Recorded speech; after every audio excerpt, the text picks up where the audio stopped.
I should have been at Berkeley a very long time ago, and the reason I'm not here is because of Sean Connery. Now, this is actually true, right?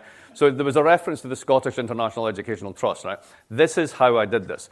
I grew up in Dundee in Scotland. Dundee was the first city in the Western Hemisphere to deindustrialize. It started in 1945, the minute you lot invented nylon.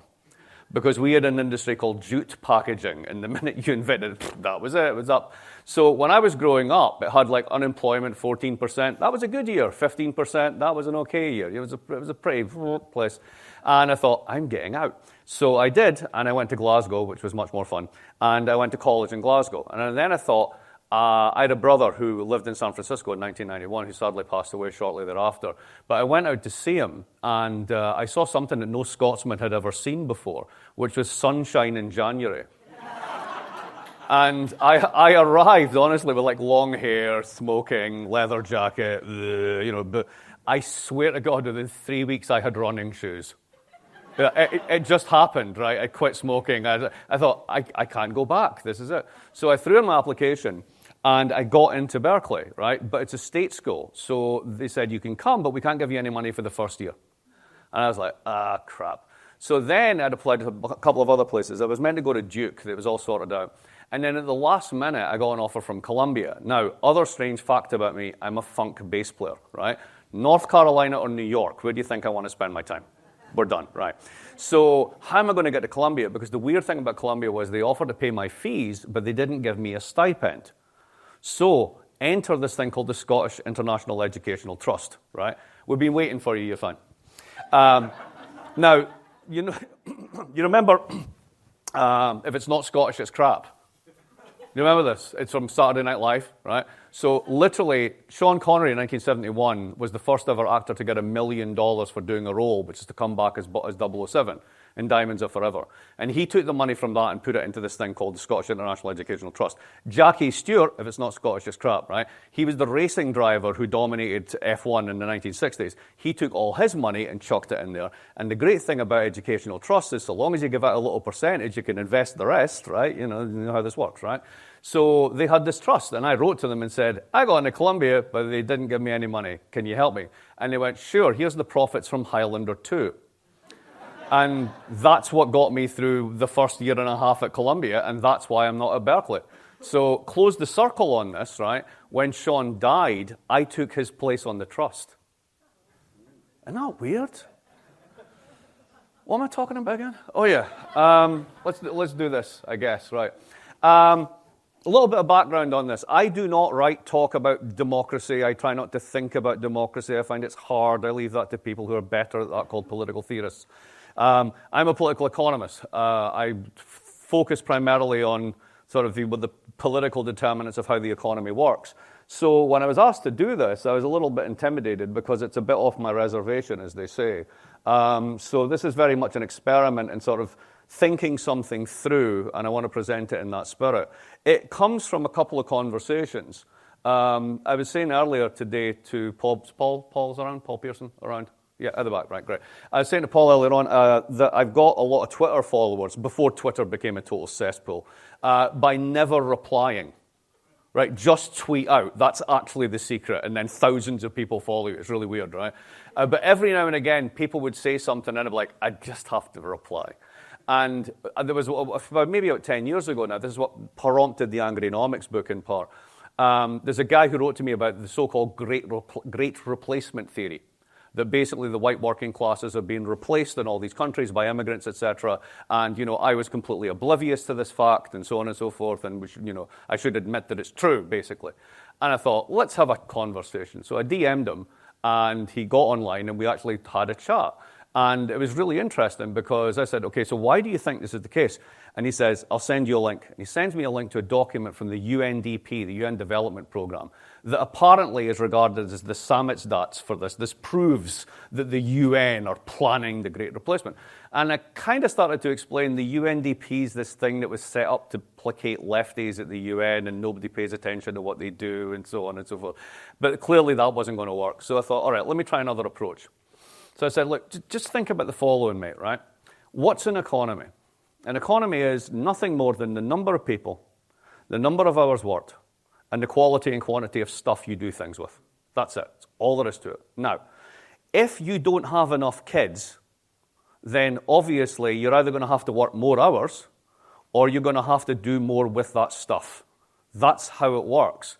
And across the developed world, for multiplicity of reasons, birth rates have fallen, women are choosing not to have children, families are not being formed in the same way that they used to, and because of this, the birth rate's falling. Now, that means that, if you will, the size of the economy is going to shrink. That means we're all going to get poorer. The only way out of this, particularly with an aging population who expect pensions to be honoured, is if you have immigration. And to me, this is an iron-cast argument. That's it. Like, we stop at that point. And he said, you just don't get it, do you? We're being replaced.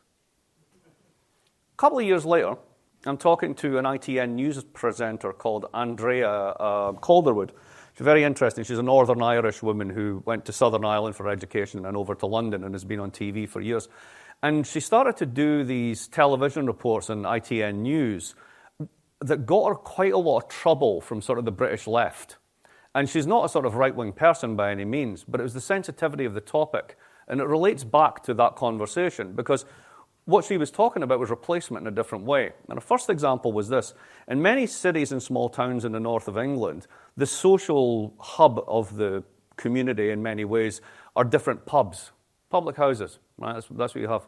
And you're dealing with, British culture of a particular class and age segment, which means the pub's absolutely central to their lives.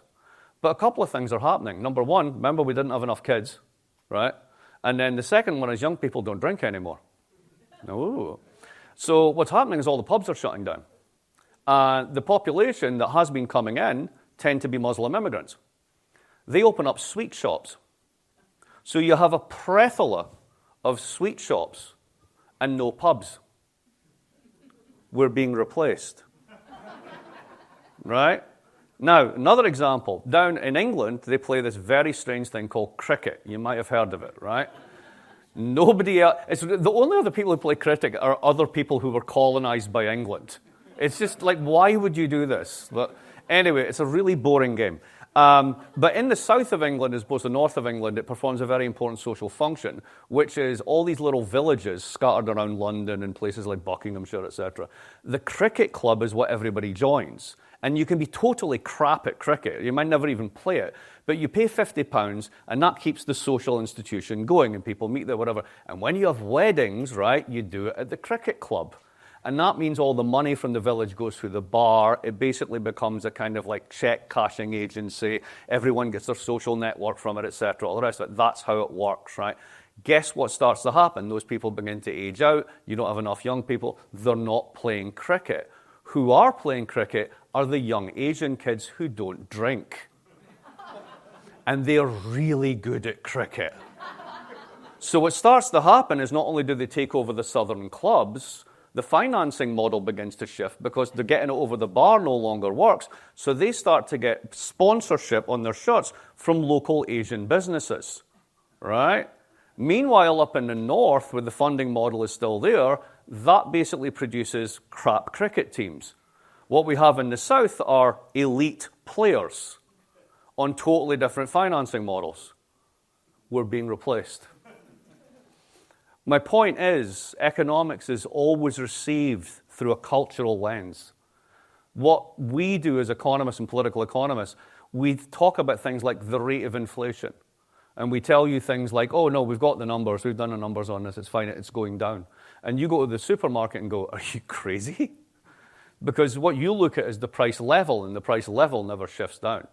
I look at the delta, the rate of change on how much it's going up or how much it's going down. We're looking at the same thing, but we're seeing two different things, just as my interlocutor did when I saw basically a crisis of replication and he saw a crisis of replacement. Now, I think that framing helps us understand grievance in a particular way, and it helps me think about how, as a political economist, I might say something perhaps useful about this issue. So that's your preamble. Now, I asked ChatGPT-4 for a definition of a liberal polity. Why? Because that's what all my students do. And it came up with the following. Protection of individual rights. All right. Limited government. Well, that's a bit of a relative term. Rule of law. That would be nice. Democratic legitimacy. I think that was actually flatly wrong for a liberal polity. I don't think that actual one really holds. And pluralism and tolerance, again, a nice to have. Right, that's it. So what is this? Each of these is contestable. Maybe they kind of work as an ideal type thing. All right, okay, cool. I then asked it for a definition of a politics of grievance, and this is what it suggested. A perceived injustice, I guess. An us versus them framing of politics. An emotional mobilization. All right, so you're describing Martin Luther King. Is that a politics of grievance? Oh, it is, but I suddenly made that strange by saying that, didn't I? Because you all had right-wingers in your head. Oh, but what about left-wing grievance? Doesn't that count? Isn't that really the same sort of thing? In fact, isn't all politics about grievance? If you don't have a grievance, why would you be mobilized? It seems weird to kind of, sort it out in that way. A simplification of complex problems. Oh, God, nobody in the Republicans or Democrats have ever done that before. No, that's never happened. Absolutely not. And a politics of symbolic payback. I don't even know what that means, to be perfectly honest. So again, yeah, ChatGPT-4 is really not helping me understand this. And as a conclusion, I said, so can it solve a politics of grievance? And I got this one. The bottom line is, a liberal polity can survive a politics of grievance, but only if its institutions remain resilient, its leaders avoid escalating resentment, and the underlying sources of grievance are acknowledged and addressed. I don't think that's right. I'm going to take this in an entirely different direction. I'm going to go back to the 19th century. Because I think there's a road that we've connected with that we've missed, and it has to do with this idea of citizenship. So here's two old white dudes. Obviously the 19th century white dude and the 20th century white dude. This is Alfred Marshall, who's one of the most influential and famous economists that ever lived. And this is T.H. Marshall, who's so forgotten nobody remembers that the T was for Tom. But he did write something very important in around the 1944 about citizenship. So we'll get to this. So Alfred Marshall is a kind of liberal progressive reformer back in the day. And this is when Britain is not a democracy, at least not by any full sense, when a liberal polity really means a kind of restricted franchise, male property owners, all that sort of good stuff. And then the perennial question was, what do we do with the working classes? Right? Because, they're poor and they're smelly and they revolt every now and again. And, what should we do with this law? And the liberal reformist side was basically, can they be improved? Let's talk about the improvement of these people. And are there limits to such schemes? And T.H. Marshall, in his lecture that becomes what I'm going to talk about for the 20th century, actually goes back to his namesake, Alfred Marshall, and says it's really interesting that he starts with this question. Can the workers be improved? In other words, can we all have a decent standard of living? Is there some way of making things better? And Alfred Marshall's answer was, yes, reduce manual labor, educate children, and, quote, they will become full members of a community as citizens. Very interesting that the word gets used. So basically class ferment and anger and displacement and all that kind of just gets washed away once you plop this citizenship category around. How are citizens made? Very interesting, he says this. Very sociological. We're thinking of the effect that his work produces on him rather than the effect that he produces on his work.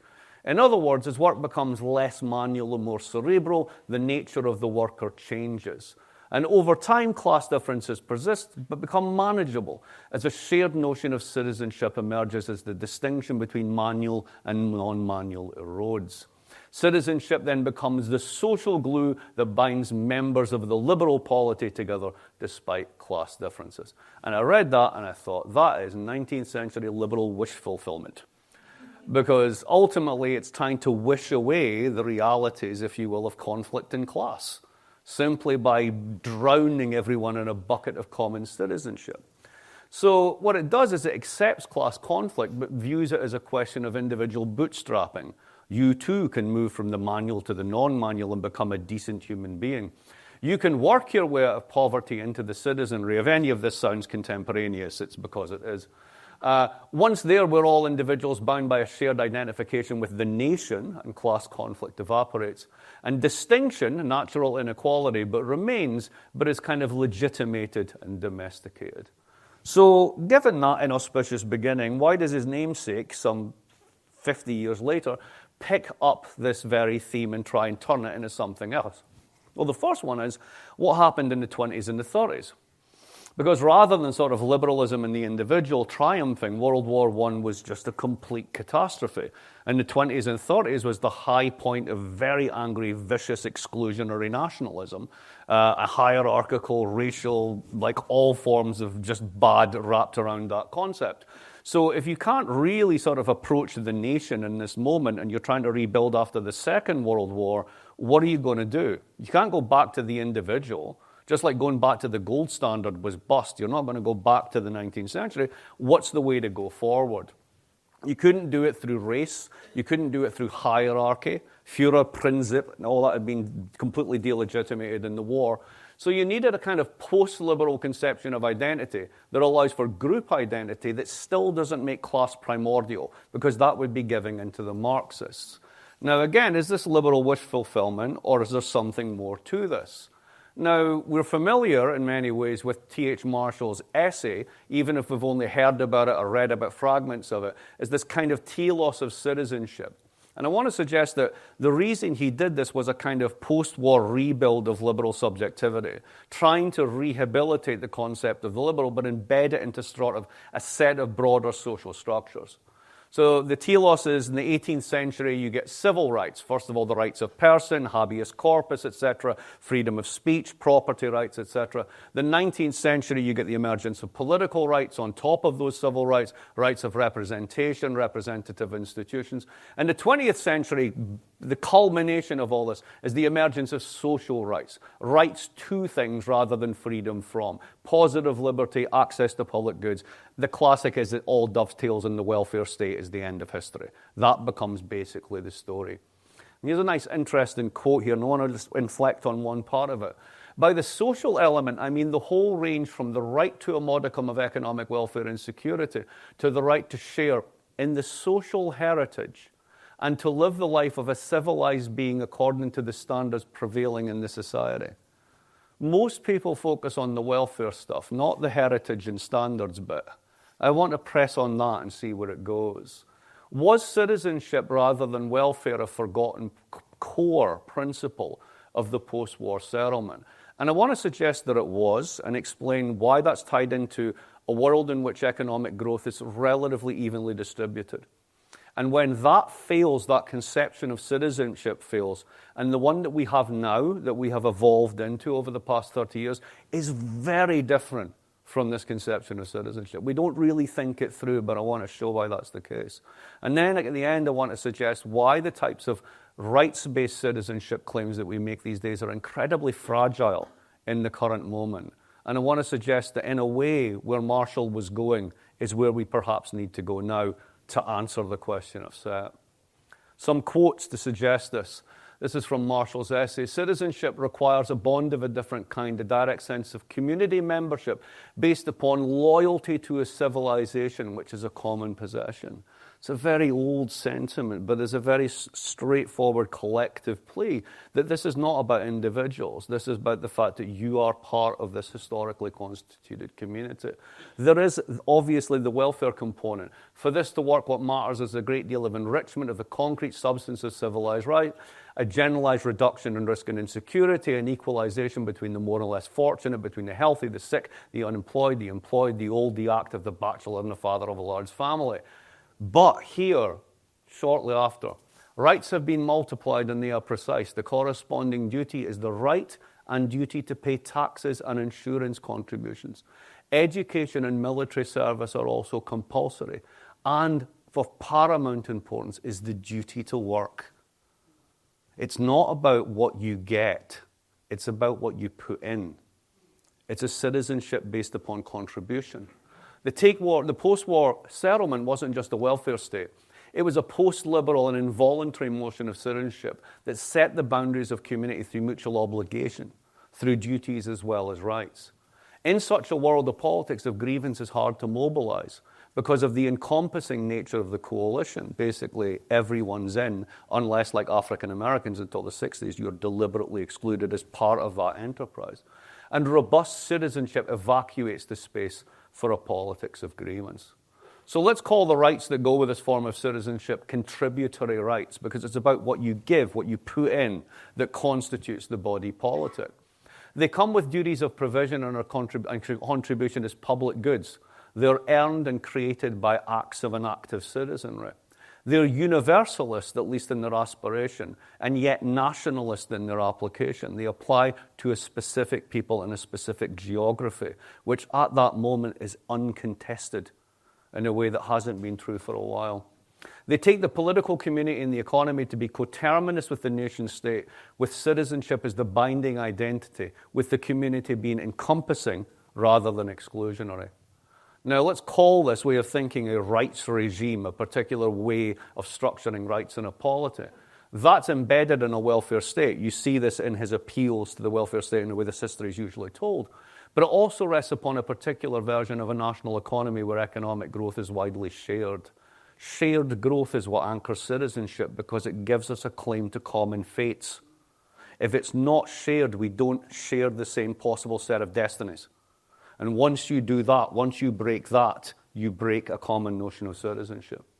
What a model of shared growth fails, so does a rights regime in the conception of citizenship it embodies. This is what I'll show you happened in the 1970s, for those of us who are old enough to remember it, and the core of what is happening now. So if citizenship is dependent upon its embedding in a particular growth and welfare regime, what happens when the payoffs to growth shift?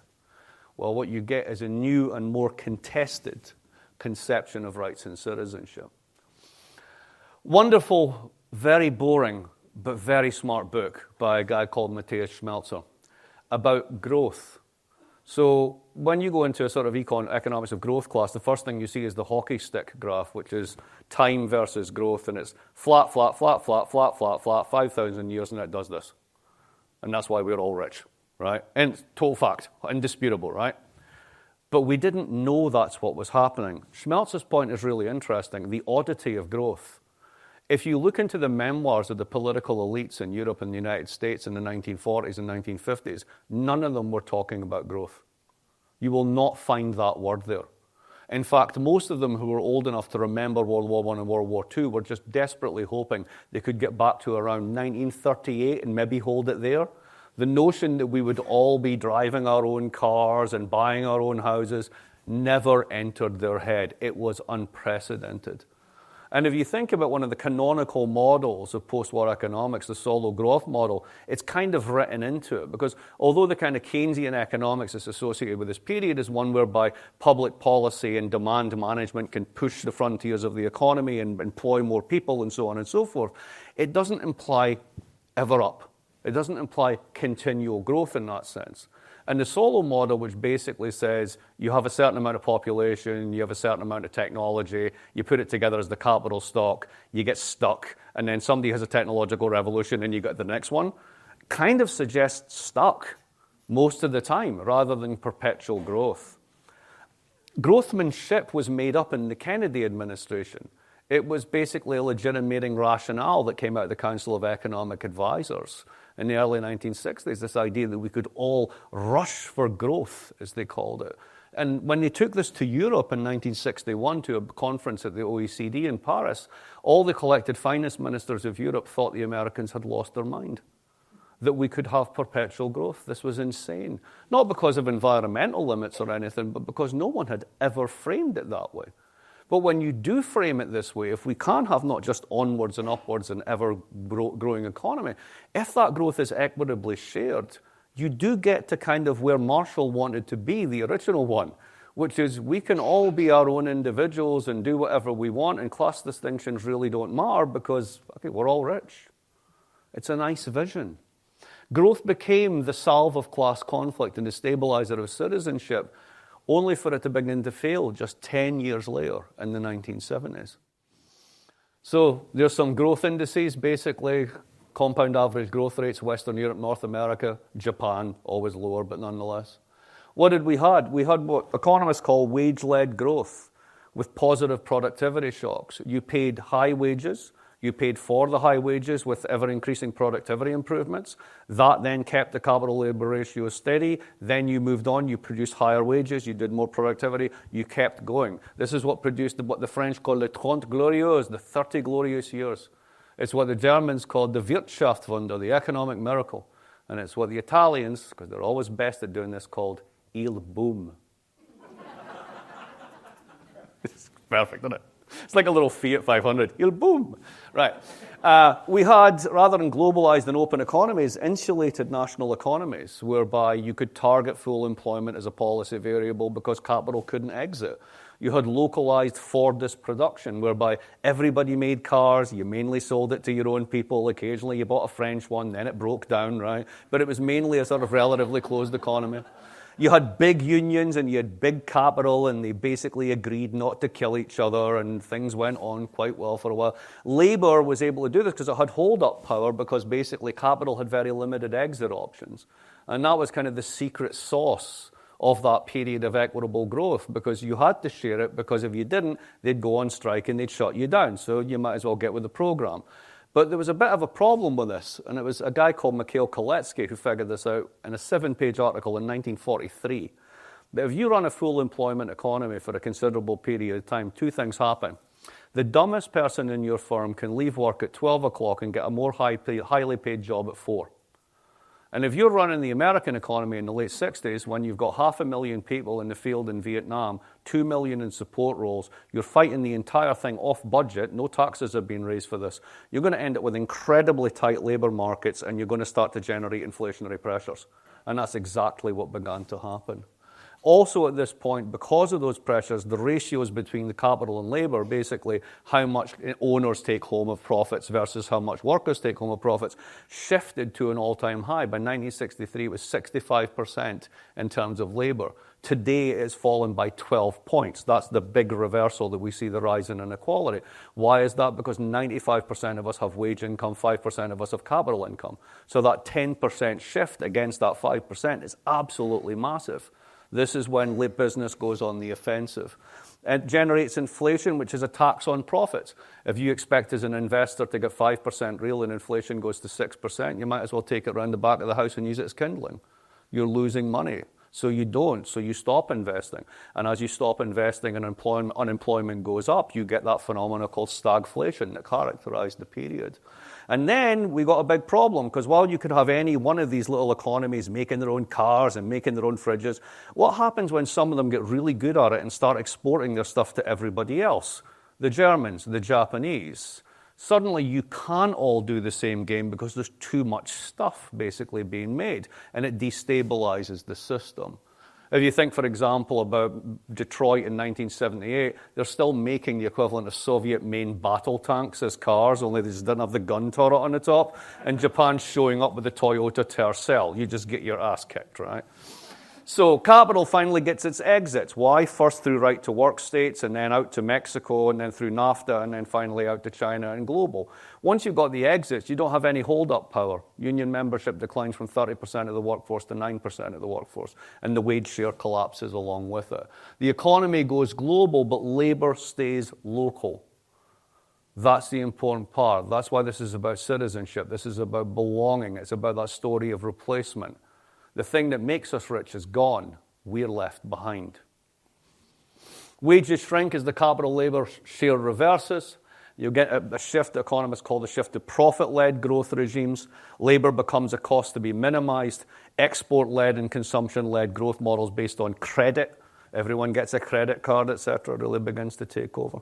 Inequality explodes, and what we contemporaneously call neoliberalism, this new liberalism, this new way of doing things, globalization, integration, privatization, all of these processes come together. Now, what happened to citizenship during all of that? It's a wonderful book if you get a chance to read it. The Golden Passport, Global Mobility. The passport is a symbol of citizenship. I became a citizen in 2012. It's hard to get citizenship. You have to go through a whole bunch of hoops to do it. It is not easy. You can't buy it, except you can today, because the president just said with 1 million you can buy American citizenship. I should have just waited. It would have been a lot easier for me to get citizenship.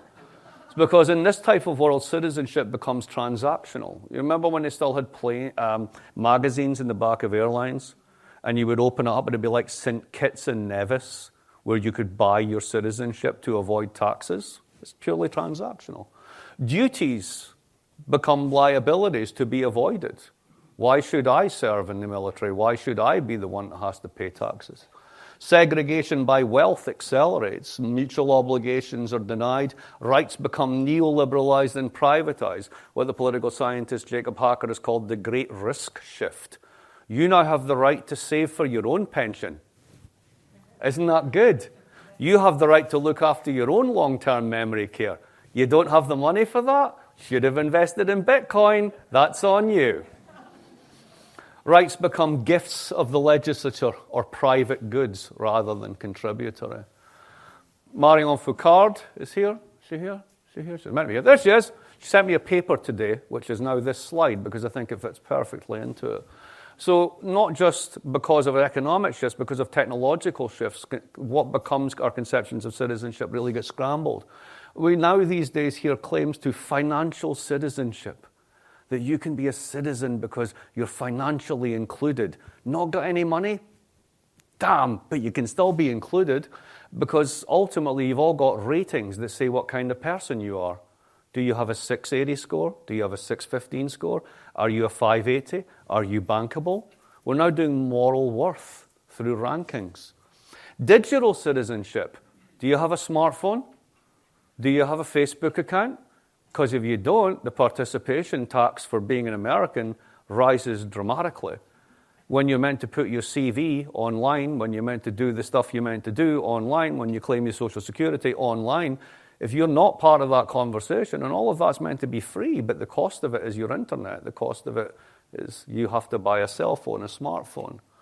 And ultimately you get what sociologists call the algorithmic production of the self, that basically you're not really you, you're what these platforms see you as. Bio-citizenship becomes a thing. You can have individuated biology supervening group identities. It depends what you are sexually, who you want to define yourself as. All of these become individual choices rather than anything which somehow is contributed to or earned. Diversity and inclusion scrambles this further as recombination, because whilst these initiatives challenge the failure of existing institutions to fully incorporate people who've been excluded, in doing so it scrambles the old networks, the old categories. It makes it harder and harder to have that common conversation. And all such conceptions are ordinal markers of status. That is to say, whether it's done through an algorithm, through a scoring metric, done through individuation in some other way, these are basically about the individual and what they have chosen to be and the capacities that they have to be that person. See how far we have fallen and come away from that original conception of citizenship. It's a very, very different world. What does it mean to neoliberalize these contributory rights? Well, public goods are residualized, private goods are incentivized. You've all got 401ks? Here's an interesting fact. What percentage of 401ks in the United States is above $10,000 in it? Pick the number. 22. 22. So that basically means that almost 80% of people have got nothing regarding a pension. What else have we got there? Educational segregation, absolutely, by wealth and geography.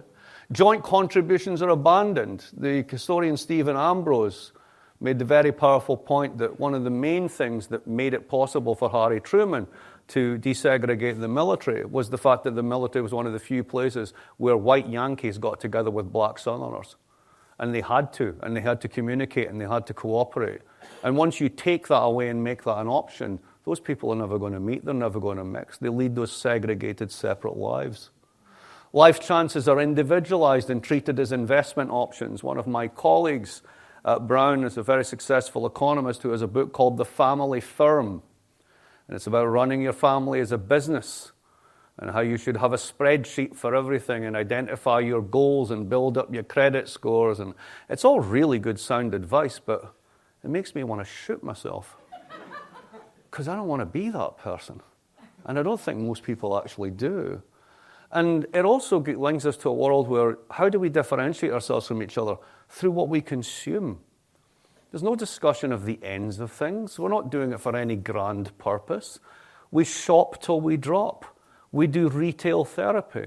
We consume the fruits of the earth as pointless acquisitions. How many cupboards full of sweaters have you got that you will never wear? I bet lots. So, interesting about this, when you shift to this type of rights, these rights do not entail any spending obligations or taxing obligations by anyone else. They're liabilities on the individual, and if you don't fulfill them, that's bad on you. They promote individual rights of recognition given by the state as substitutes for group rights to public goods that are built by mutual contribution. Citizenship becomes a passport that you can buy. And you have the right to pay for your own pension. You can declare your own identity. And these rights appear universalist, but in fact, they're actually extremely fragile. And they're really, really weird when you start to think about them. So let's now turn from that to the politics of grievance. I suggested that Martin Luther King was a politics of grievance. And in fact, all politics has to have a grievance. Otherwise, why would you be out trying to change things? So let's think about the contemporary moment and why there's a particular politics of grievance. We could list endless factors, but I think there's a few of them that stick out for me in particular I want to share. And I'm doing this because I want to suggest this, why the neoliberal rights that underpin contemporary citizenship are fragile in a rigged game. You often hear the phrase that the game is rigged. Oh, it's rigged. It's so rigged. So here's a wonderful paper that nobody's ever read. It's from the Rand Corporation, not exactly a neo-Marxist think tank. And they did this piece in 2020, I think it was? No, 2018. Yeah, 2020. And it's got the brilliantly anodyne title, Trends in Income, from 1975, 2018. And what they did was they basically did this really big computational model where they said, all right, let's draw the world in 1980.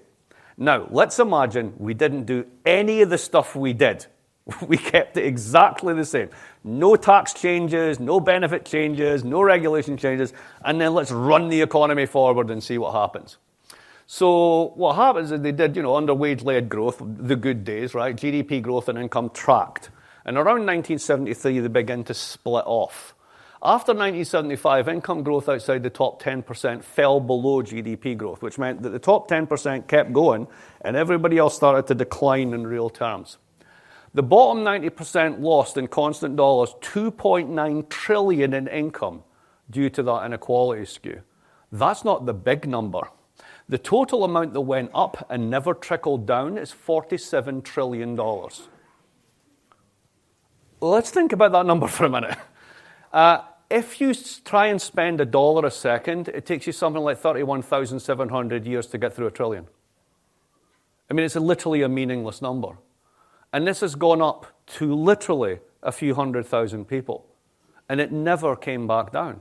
Your average American worker would be $16,800 off per head if none of the stuff that we had done actually happened. Just left it on its own. It's a nice counterfactual exercise.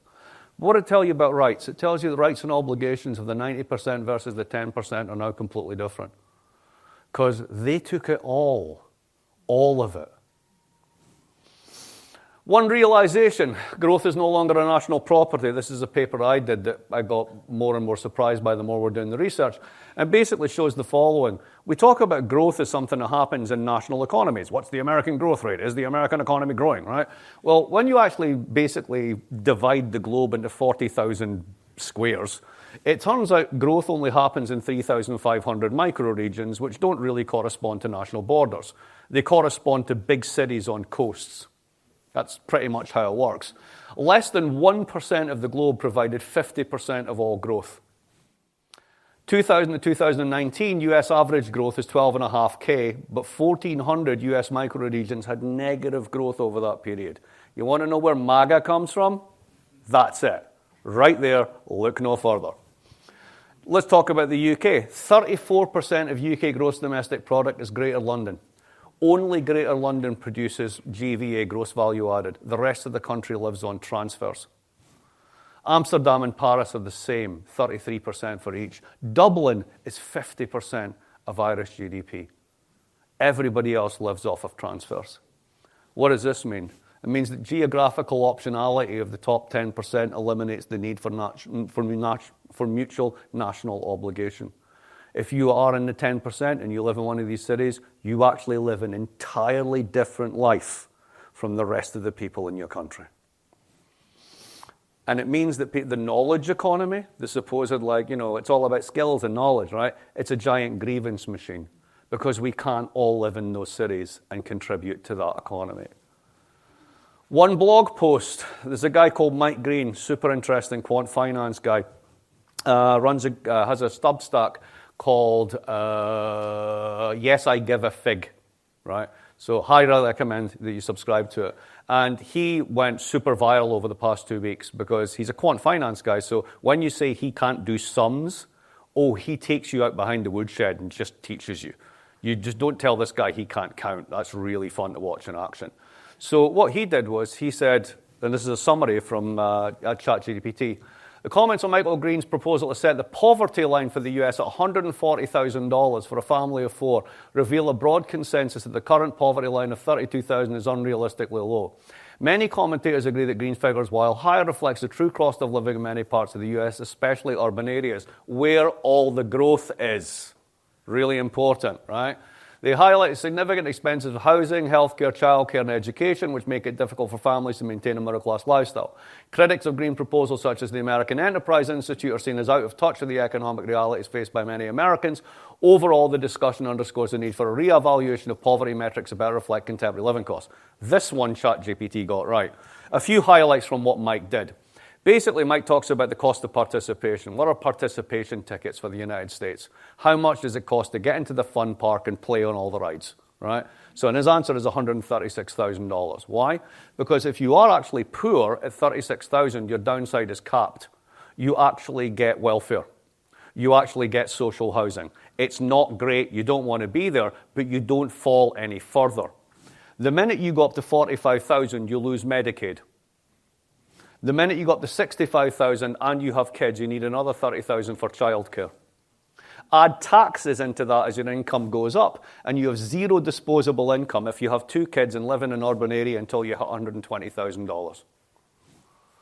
Now, let's think about elite education.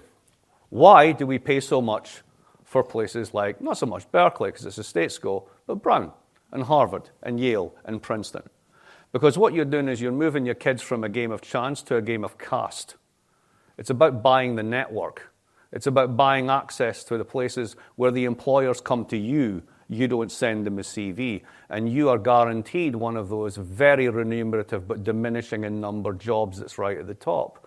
So you're willing to sacrifice anything. You're willing to pay $100,000 a year out of your pocket to give your kids that. You got 2 kids, that's $1 million in expenditure. That means you need to earn 1.4 at a 37% tax rate in order to pay for that education, which means that you need to be very rich to afford it, which is why across the Ivies, the following distribution takes place.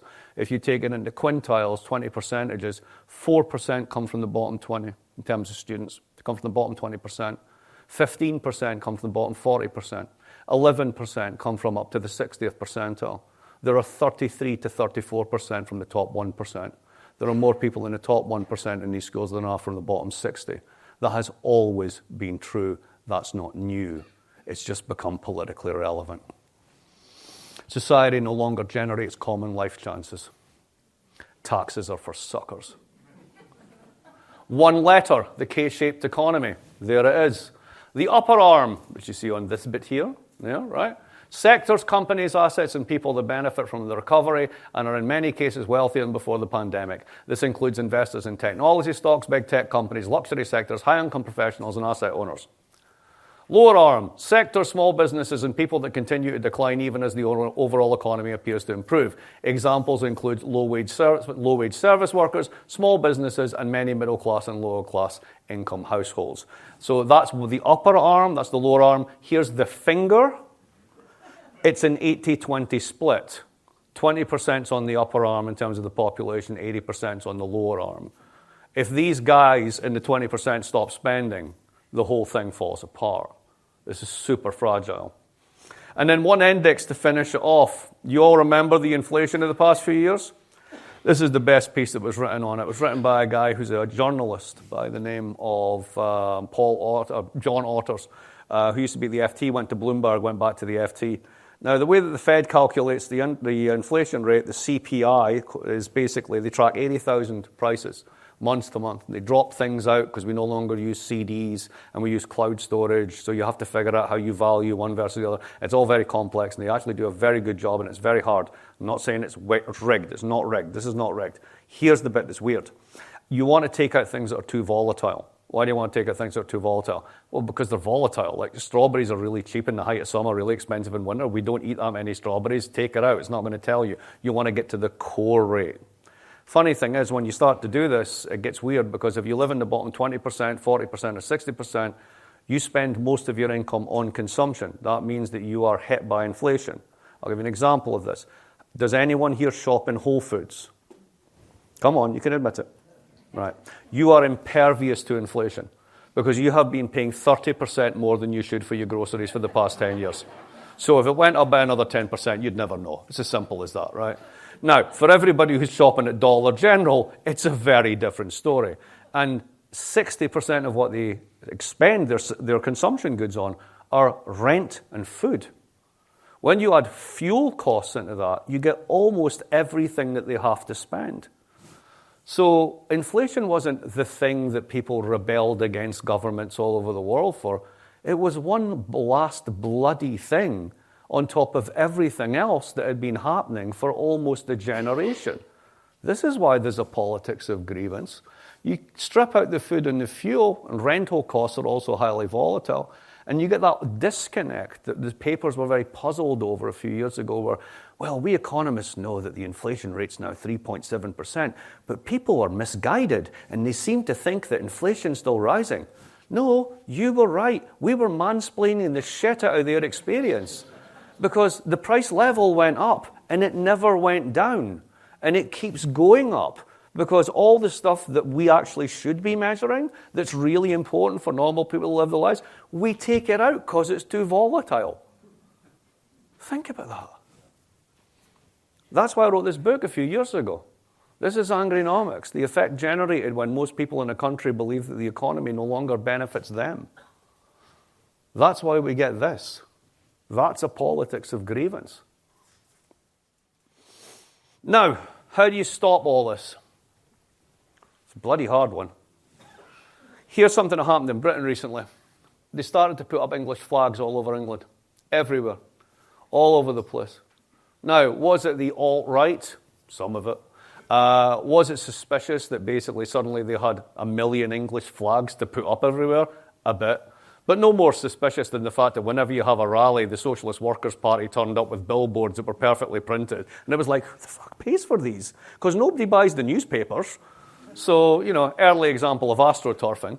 But if you have a look in here, what you see is like, Wapping says no. Clear them out. There's a nice anti-immigrant one, right? Then there's the whole sort of pedophilia thing, right? Which is really weird in this one. To sort of, keep our children safe. I mean, Epstein's dead, so, maybe. There we go. Motels, this is all about, immigrants being stuck in motels and all that. So there's definitely a whole sort of like, let's say, nasty racist undertone to this thing, right? So that's didn't quite go. It says UK raised the flag movement and the rise of the right. Okay, but they're feeding off of something. Go back to that story I told you about the guy saying to me, you still don't get it, we're being replaced.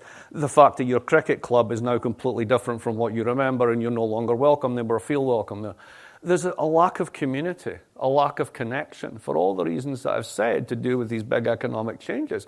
They filter down to a micro level of our lives where we no longer feel that this is our home, that we belong here, that we even know each other. There's a brilliant Irish book from a few years ago. It's a sort of biography of modern Ireland by Fintan O'Toole called We Don't Know Ourselves. Have you ever got a chance to read it? It's fantastic. And it's something about Ireland as a kind of community that you could write this book. And everyone in Ireland can read this book and relate to the stories that he tells about the dominance of the Catholic Church and then how this falls apart and the corruption scandals, the rise of the tech companies, blah, blah, blah, and the transformation of modern Ireland. I don't think that we could tell that story.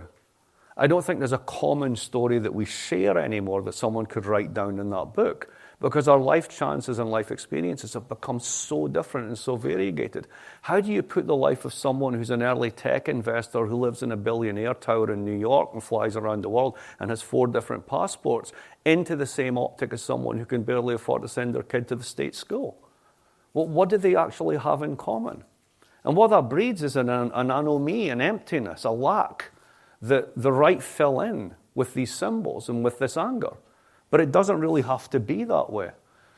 On top of this neoliberal individualism, which I've been bemoaning, and the rights culture that it's spawned, lies basically a defect that at the end of the day, and this is Marshall's problem right at the start, that at the end of the day, our function in life is to consume. That's it. Go buy something. That's what it's all about. And we all know how deeply empty that is, particularly when consumption needs to be financed and you can't afford it. So imagine the cognitive burden of living in a world that valorizes you if you're rich and tells you you're successful because you've done well and you can tell, look at my credit score, look at my building, and I'm doing fabulous, right? All that sort of stuff. And the vast majority of you, in a sense, are being mocked by that system. What's the end of this project? Years ago, I met a guy from the KGB, for real. And he said something that really stuck with me. He said, states that have projects survive. It doesn't matter how dumb the project is. But if you have a project, you have a reason to be a state. If you don't, and he was talking about, the rise, if you will, of consumer individualism in the West, you will fail, you will fall, you will fracture. And 20 years ago, it really stuck with me that he was profoundly right about that you need to have some kind of social purpose. Transnational social purposes like the EU simply don't motivate. Nobody dies for a technocracy. And individual consumption can't substitute for social purpose, particularly when the financing of it is underwater. So to end up, can we go back to Marshall again in this period of stress and kind of renewed contributory citizenship counter the radical right? First question, the awkward one, who counts as a citizen? The center and the left avoid this at all costs, but it's absolutely foundational. You have to say who you're a member of, who belongs in that community and who does not. Now, if you leave this to the right, they will just say it's the ethnic core. Right? It is natural Americans. It is not, a passport is not enough. You have to have the values, or however you want to code this. But there's another way of thinking about this. Those who want to contribute to it. Those who want to be part of the project. Those who are willing to work into it. That's what Marshall was ultimately getting at back in the day. It wasn't about the fact that we build a welfare state and you sponge off it. The whole point of the full employment welfare state was everybody worked. It was there for emergencies to make sure that when the economy crashed, none of us suffered to the degree that we would if it was absent. It was a giant insurance policy. At this point in time in the United Kingdom, 800,000 people left the labour market after COVID claiming mental health strains. And there's a nice little note you can get from the doctor who are completely overworked. They'll sign you off. You now get a personal independence payment. You get $12,000 a year for sitting around doing nothing, just by walking to the doctor saying, I'm feeling a bit stressed. Now, I'm sure some of those people really are, but when 800,000 show up all at once, you got to wonder, people are taking the piss. Those who do not contribute are excluded by their own choice. You don't want to play the team? That's fine. But crucially, it's not about class. It's not about race. It's not about gender. It's not about country of origin. It's about contribution. That's how you get around it. You build it. No one political party would own that conception of citizenship. It's something both sides, 3 sides, 4 sides could agree upon. And what matters is the contribution to public goods, that duties come before rights of claiming, that you have to contribute first. So what are the required duties? A few ideas. You might say I'm a bit radical. We'll see where it goes. How about everyone pays their taxes? That'd be a good one. I was saying earlier on today, if you think about the big, beautiful bill, there's something in it that really puzzles me, and I got to get to the bottom of it, because it's all about giving really, really rich people tax cuts. Really rich people don't have any income. Like, that's how you do it. What you do is, if you've got more than 50 million in assets, you go to a financier and you pledge your assets as collateral against a loan. So let's say I got 50 million in assets, I get $1 million loan. I spend $1 million over the next year, my assets are earning 5%, I've earned 5 million. So I pay back the $1 million loan, I've paid 4% interest, that's my real tax rate. I never pay taxes because I have no income. Every rich person does this. And yet we had a tax bill that cut taxes on billionaires? I got to get to the bottom of this, right? But it's emblematic of the fact that we don't even know how our tax system works. And yet we're passing laws on it and assenting to it. Representation, I like compulsory voting. You don't get nut jobs in Australia. They tried it. They tried the mining magnates pouring lots and lots of money into extreme right campaigns. And you got a little bit of Aussie white racism in there because they've always had that for a long time. But it's true. But you don't get the extreme parties. You don't get the fractionalization. Why? Because when you make everybody vote, you actually get all preferences. When you make it voluntary in a hyper-polarized environment, all you get are the tails of the distribution. Think about primaries. Who votes in a primary? People who are nothing like the mainstream. So let's make it compulsory. Everybody in, no one out. Another contribution. Security. Bring back national service. It's the only time that people mix. It's the only time that they share the experience together. It's the one common thing that binds them. You may think, given everything that happened in Gaza, that Israel's not the nicest place in the world, but the one thing they've got is common citizenship. And they've all been in the military together, and they all have one narrative of why the hell they're doing this, and everybody's against them. It makes for a very, very powerful thing. An economy. Everybody works. As I said, 800,000 people just taking time off because they're a bit stressed. You can't do that. It's fiscally unsustainable. But in a world in which we individualize rights and regard taxes as not an obligation, as something to be avoided, that my life chances are in no way linked to your life chances, that everybody's in on it, it's all a scam, the game is rigged.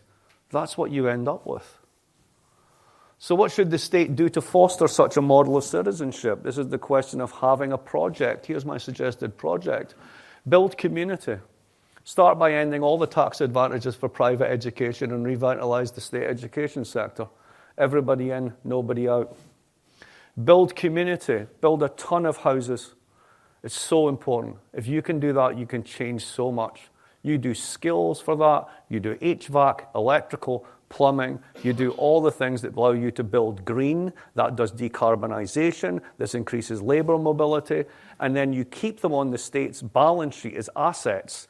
And then when they grow in value, the net debt goes down. You actually get less debt if you do this. It's not increasing the debt, it's reducing it. You get technical education back. You augment skills, you augment mobility. You make growth happen in places other than the capital cities on the coast. Have a project. Mine would be decarbonization. You've got to rebuild the entire capital stock of the country as a generational project. That'll keep you going for 25 years. But you've got to argue for it. You've got to make the case that this is something that we as a society, as a nation of people who have responsibilities towards each other, have to do. Adaptation, climate shocks, food system stress, climate migrants, geopolitical conflict, all of that is coming. Shallow, individuated, fragile rights are not going to protect you when that storm hits. You're going to need something stronger than that. And citizenship means being a part of that project and contributing to it. So, can such a contributory citizenship ameliorate a politics of grievance? I think so, because it removes the frame of grievance by replacing both categories of us and them by that of the contributory citizen. It allows the state to address the economic and economic causes of grievance by rebuilding skills and providing public goods, rather than simply privatizing risk and ignoring the participation gap. It reduces anger by displacing it. Citizens contribute regardless of origin. Non-citizens free ride. If you want to have a distinction to build a country on, I think that's a much healthier one. And it rebuilds collective identities with ethnic exclusion. It demands participation and refuses scapegoating. And it allows the centre and left to recapture and recenter the nation without its racist exclusions. So to answer the question, can a liberal polity survive a politics of grievance? ChatGPT said, if the institutions remain strong, leaders avoid escalation and acknowledge grievance. My hunch is different. If leaders acknowledge a grievance, they need a project to write it, a state with sufficient capacity to produce it, and a renewed conception of citizenship to bind it? Doesn't this mean grappling with the ugly subject of the nation once again, who we are as we the people? Yes, or as the historian Jean Laporte put it, when historians abandon the study of the nation, when scholars stop trying to write a common history for people, nationalism doesn't die. Instead, it eats liberalism. That's why we need citizenship. Thank you.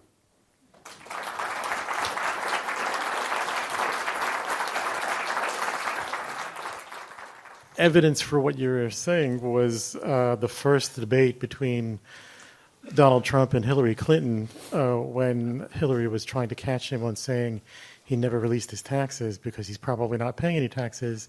And Donald's response was, that makes me smart. Right, exactly. And he got away with that one entirely.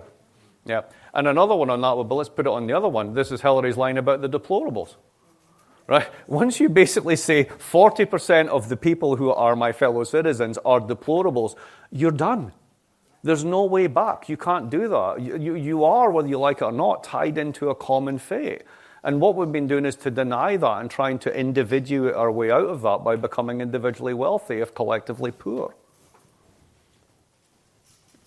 A comment and a question. The comment is, it's hard for me to imagine how you move an enterprise like a nation, this nation, forward when some of its elected officials, responsible, influential elected officials, are so busy searching out the source of the Jewish space lasers. It's, if you're living in that kind of a fantasy craziness, it's very hard to find a common purpose. Putting that aside, there are certainly places where Jewish space lasers are not the focus of public policy and public debate. California is the fourth largest economy on the planet. We ought to be able to draw a circle around ourselves or put up a wall around ourselves and make of ourselves an island for building projects that build citizenship. We have the diversity. We have people who came here in order to work and are working their asses off and trying to keep their heads down so they don't get deported. Seems to me that would be a great venture for California and say, well, we're really sorry about the craziness, but we're going to try to make something out of what we've got. Right. How do you do that with all the advantages California has? I mean, signal advantages. Right. How do you do that in a nation that is so bound up in dysfunction as we are? Well, the first thing is I'd have to let you go. So my original comment about I'm not a Scottish nationalist, I'm a nationalist consultant. I'm quite serious about this in the sense that I can tell you how to be independent, but it will take 20 years and a lot of choices that the Scottish National Party don't want to contemplate. And it's going to take a lot of policies that they're going to find revolting, but I can get you there. Are you willing to go there? And the California one, I imagine, is the same. First of all, you're going to have to face down the federal government. Secondly, you're going to have to find your own independent financial system and your own bond market and all that sort of good stuff. And, could it be done? Yeah, but these things are usually done when states are falling apart, which is never the best time. I think a healthier way to think about it is the following. California is constantly castigated as this terrible place, and it's high tax, and it's this mad place where the homeless are everywhere and all the rest of it. And yes, it has its bumps and its bubbles and so on and so forth, but the vast majority of it is absolutely not like this. Now, if it's a place that still values decency, if it's a place that still values mutual respect and tolerance, that serves as its own example. Like, to do more than that, to draw a circle, to draw a wall, that's entirely, I think, the wrong response. There is something called being an American citizen. I signed up for it. And I think it's profoundly important that we remember that not as Californians, but as Americans who have responsibilities towards each other. With that number, you have strength. Now, to address the Jewish space leaders point, right? How do you get elected officials like this? You do it by infantilizing them over a generation. You say that they can't really run monetary policy. We need to give that to the Fed because they're independent experts.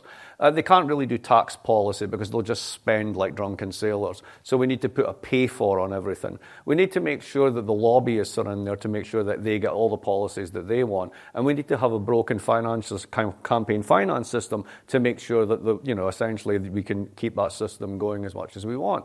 When you do that, you're then elected not to produce legislation. You're elected to tweet about Jewish space lasers because that appeals to the fanatical base that elected you. There's a reason people like that existed, but once you identify the reason, that's how you can get rid of them, by calling it out. So I'm just a bit more hopeful. Thank you very much for this talk. I found a lot of it very interesting, and I agree with a lot of the substance of your analysis. But I have some provocations for your provocations at the end about this new form of citizenship that you're talking about. And maybe you'll take offense to this, but a lot of this talk had resonances with some of the work of Wolfgang Streeck. I'm thinking of Taking Back Control, more recently published, and this focus on the nation. And so from that, I have kind of two questions.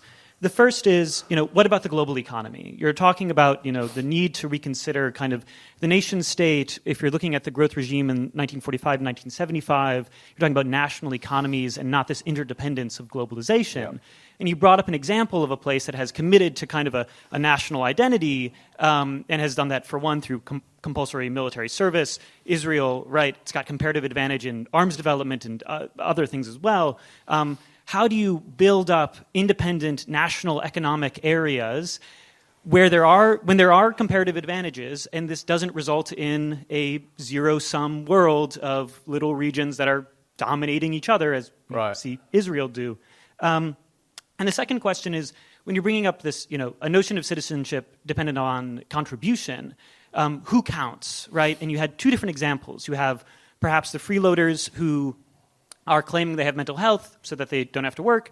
And these read to me as people who might have been deeply harmed by the neoliberal economy. Mm-hmm. And then you have the freeloaders who are not paying taxes because they've got it all hidden in some offshore account, so on and so forth. Right. And these are people who have benefited hugely from the neoliberal economy. And so these are two different conceptions of free riders, and I think it's important to distinguish those because we fall into either a logic of welfare queens or we fall into a logic of the Panama Papers, right? These are two very different sets of free riders. So to answer that one, are they different? Because in a sense, one begats the other.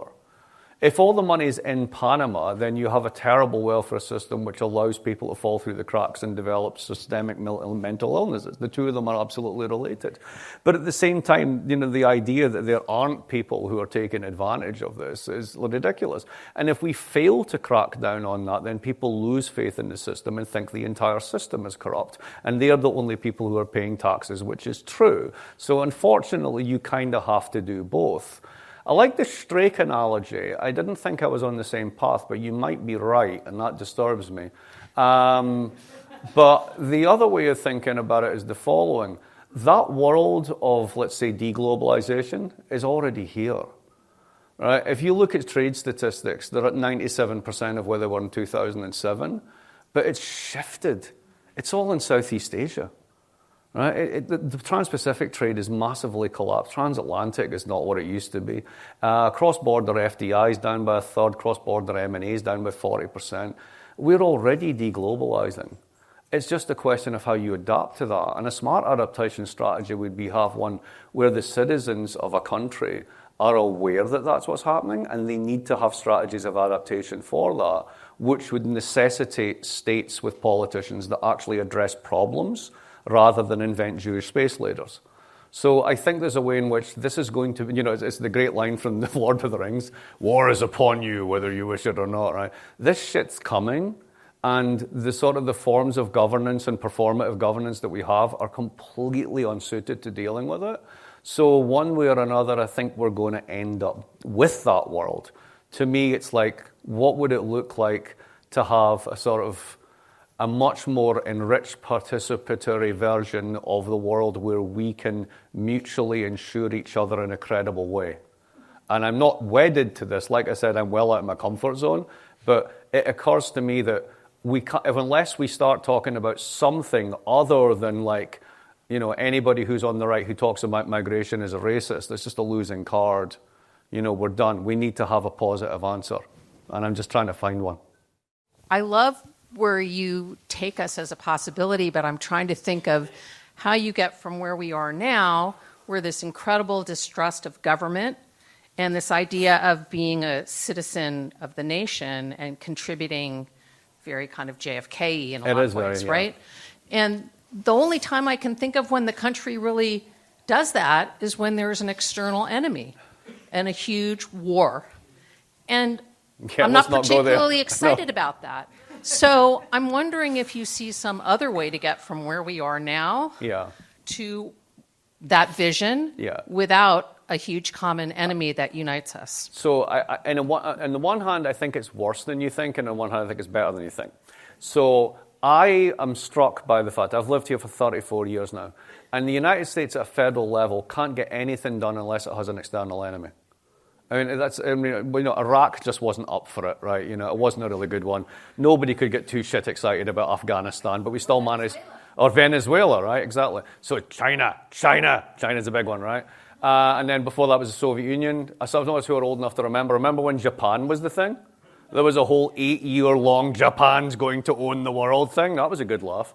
We need to have the enemy of the month club, as I like to call it, to get ourselves into action. But I think two things change that. One is just the incredible economic fragility of the moment, and that K-shaped economy when 20% are holding up spending of 80%. Because if AI, for example, turns out to be less than advertised, if they really can't find a profit model for what is essentially a talking Google on steroids that necessitates like $5 trillion in expenditure, there's going to be a whopping financial crash, and it's really going to hit the asset base of the top 20%. That's when you get an opening. That's the short term. The long-term one is our major economic strategy now, having, for lots of reasons, but essentially decided that we're going to double down on carbon and its derivatives as our growth model. We're not doing green anymore, right? We're ceding that to China. They go that way, we're going to go this way. Evidence of this, every trade agreement the government signs just now, there's a huge rider on you're going to import billions in hydrocarbons, et cetera. This is what we are the world's largest carbon exporter, and we're going to use that as our growth model.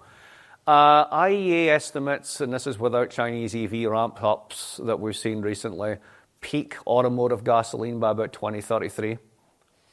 Interesting little fact, the LNG terminals, liquid natural gas terminals that Europe are building to import American gas have a lease life of 15 years.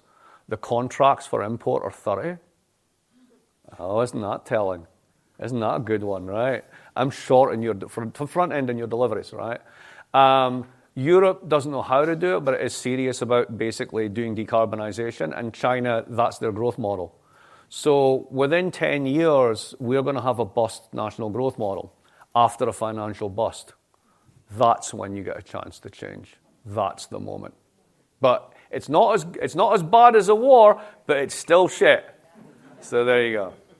The one upside I'll say for the Trump administration so far is that I actually worried quite seriously with the rhetoric coming from the people around Jake Sullivan and others that they would fight for Taiwan, which is insane. I mean, it's like China fighting for Catalina Island. I mean, that's what it is. I mean, it's still, we're going to do this one, right? And, you're going to get completely wiped out, right? The Chinese Navy would, send your carriers to the bottom, right? And then what's next? Nuclear brinkmanship. Well, you go straight to nukes. Why would you want to do this? What's interesting about the Trumpers is that all the sort of China hawks have been completely defanged, right? The whole sort of the Don Roe doctrine of, the hemispheric alignments. You get to run this bit, you get to do this, we get to do us, right? And basically the whole China, Greenland, hydrocarbons, etc., makes sense as a kind of hemispheric strategy. This is what we're going to do. It's our bit of the world. That's theirs. The risk of literally thermonuclear war, down. That's a bonus. It's not much of a bonus, but that's a bonus. I've always thought the Democrats are far more likely to get us into trouble than Republicans in this stuff. But that's just me. So it seems like we need a fundamental reset, and that's kind of what your talk is about. Short of a Great Depression, which may bring it about, thinking Article 5 of the Constitution allows for a constitutional convention. Oh, yeah. But no one ever talks about that. Right. I'm wondering, how does that fit in? Could we do it before there's a Great Depression? Literally, I know nothing about this. I have no idea. I know it exists. It's like Scottish haute cuisine. I know it exists. I've never seen it. I wouldn't know where to find it. That's all I've got on it. It could be, but I don't know the first thing about calling it or any of that sort of stuff. One of the weird things about the US when you talk to constitutional law people is like, constitutional law people are the best kind of geeks, because it's like, oh, you think you know the country? Well, let me tell you this, right? And the one that I found fascinating is about the midterms. So there's the whole thing about, well, if we have midterms, right? Well, turns out, at least from the people I've spoken to, that the federal government has sod all to do with midterms. They're actually all called at the level of the states. And it's the states that basically say, yeah, we've kind of agreed November 2nd or whatever it is, we'll do this and we'll have these things, we'll call them midterms. And therefore, they can't cancel them. Now, but you can imagine the following, right? How many states of emergency are currently active in the United States today? Guess a number. Guess how many actual states of emergency are currently active in the US today? 88. No. 22. 22. Trump has done 8 since he got in. So there's active states of emergency. So let's imagine that you, double the budget of ICE to be bigger than the FBI. Check. You start militarizing democratic cities and doing aggressive immigration raids. Check. You basically bring people out into the streets. Shots are fired. Check. Localized version of martial laws declared with the militarization and deputization of the National Guard. Check. And then a couple of Republican states go, things are just too crazy. We just can't do it. We can't have elections just now. I don't know what to do, right? That's that sort of constitutional crisis moment. And I think a constitutional convention would have to be something that comes out of something like that. There needs to be a breakdown of the mechanics for that to happen. And that would be a sensible point at which to do this. Because the next alternative is we have the armed secession of California, which happened in that movie Civil War, but I don't think it's really going to work that well. Mainly because you guys are not going to fight side by side with the Texas National Guard. Bit weird. That was the major premise of that film. I was like, really? That's a fucking weird alliance. So do you have an example of something like this happening in any other country, making transition from where we are now or something comparable to what you're suggesting? No. All right, let me think about this more seriously. There's been attempt. Well, okay. You can think about in corporations when countries basically cease to exist. They're generally badly handled because they don't really front load what the question of citizenship is. One I'm quite familiar with is because my wife comes from East Berlin, was the incorporation of East Germany. So what West Germans didn't really appreciate about that was it was the death of a country. Right? It was a country. It existed for 40 plus years. The people who were there didn't really like it that much, didn't like the fact that they were run by an authoritarian dictatorship. The Czechs had a great line for that period, which was salamis for submission, right? And that was basically the trade. Or it was like trabis for peace or whatever it was. So they were glad to see the back of them. But when your country ceases to exist, it's kind of weird. Because just because you share a language with this other bunch of people and you've got some relatives in common, you're meant to instantly understand the rules. You're meant to instantly understand this is the way that things work. And things that you really did actually like about your society, really high female labor participation rate in comparison to the West, an expectation that everybody worked but everybody got 6 weeks holiday for real, etc. There was a certain stability to it. And what happened in the sort of the Vereinigung, the reunification, was that one set of conceptions of citizenship just squashed the other. And much of the rise of the AfD can really be put down to that fact, that ultimately what happened was the extinguishing of a conception of citizenship and no active attempt to build something new which combined them both. It was just a replacement job. So if we do have an example, it's probably that, and it's a kind of negative learning example rather than a positive one. But that's one that I would think about.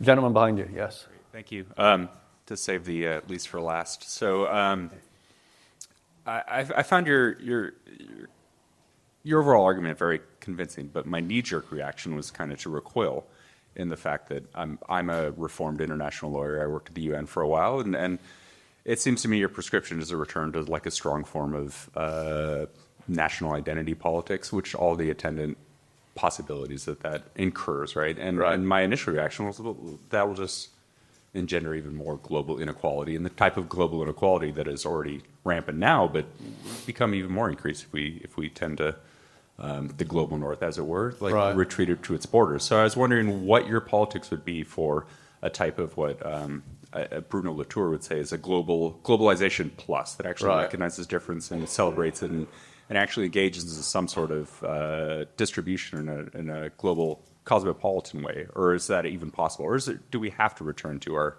national borders and just say, screw the rest of them? I think that we've always been faking it. I don't think we've ever had it, with no disrespect to international law in the past 50 years and the UN and everything else. At best, it's been a sort of a palliative and effect. It's been a sort of the diplomatic equivalent of greenwashing. Right? So if you think Latin America was incorporated in the global economy 300 years ago as a commodity producer, it still is. 70% of all jobs in Latin America are directly tied into commodity exports. Not much has changed.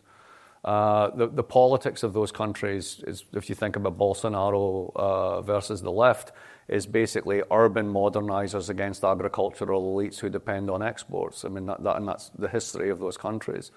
If we think about loss and damage provisions from climate change, I mean, it's great that we have a legal framework that the global south bound the global north into, but they're just not going to pay any money. You know, it's a bit like the politics of recognition in general. I've always been struck by this, that people stop at that point. You know, it's like when you do land declarations. I get really annoyed by this because I want to say, okay, are you giving the land back? Right? I mean, what is the point in recognizing this over and over as if that's a victory? If anything, it's worse than defeat. It's kind of like rubbernecking on the poor by acknowledging their poverty. So I think that much of what we've done in terms of international development, if you think about foreign aid budgets and how they really are just extensions of Cold War and post-Cold War foreign policy, I think we've always done a lousy job. So because it's been underarmed, because we've never been serious about it. And that's a constant rather than a variable. I'm actually much more hopeful now for the global south than I've ever been, precisely because the global north is less important. So I'll give you a little statistic on this.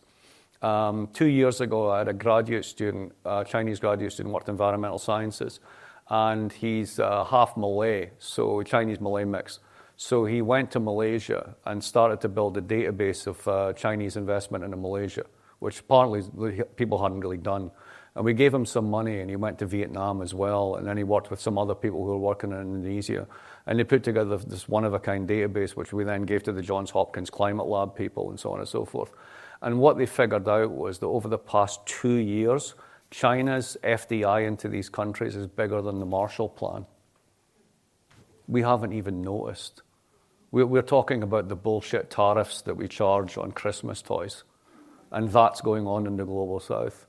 In 2022, Qatar, as a gas exporter, had a shit ton of gas it was about to sell to places like Pakistan, and Europe ran out of gas, so Europe gazumped them in the gas market and just said, we'll pay more. And the Qataris went, sure, that's what we do.